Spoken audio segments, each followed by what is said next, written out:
সবার কাছে ভালো হতে যাবেন না। দু একজন আপনাকে মন্দ বললে ক্ষতি কী? কোথাও কোথাও নিজের ভালোর জন্যে মন্দ হয়েই থাকলেন না হয়। শুনুন, সব জায়গায় চুপ থাকবেন না, জবাব দিতে শিখুন। কাজ জানেন বলে সকলেরই কাজ করে দিতে হবে তার কি মানে আছে? করতে ইচ্ছে না হলে করবেন না। যাকে টাকা ধার দেবেন তার থেকে ফেরত চাইতে শিখুন।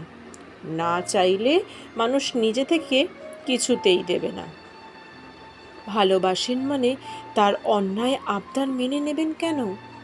মুখের ওপর না বলতে শিখুন। যত ভালোই বন্ধু হোক না কেন, শখের জিনিসটা চেয়ে বসলে মন যদি দিতে না সায় দেয়, কষ্ট করে বলে দিন দিতে পারবো না। ওদিকে হেসে হেসে কথা বলে সকলের সামনে যে আপনাকে ছোট করে দেয়, তার সম্মানের কথা একদম ভাববেন না। আপনার দুর্বলতা নিয়ে যে খোঁচা দেয়, পাল্টা খোঁচাটা তাকেও একদিন দিন। সব মেনে নেওয়া, সব মানিয়ে নেওয়া, সবার কাছে ভালো থাকার মধ্যে কোনো গৌরব নেই।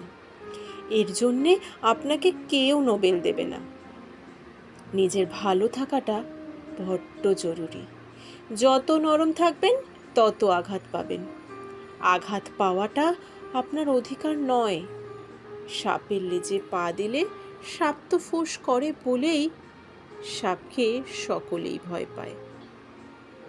এই জীবনে সবার কাছে আপনি ভালো হতে পারবেন না কখনোই।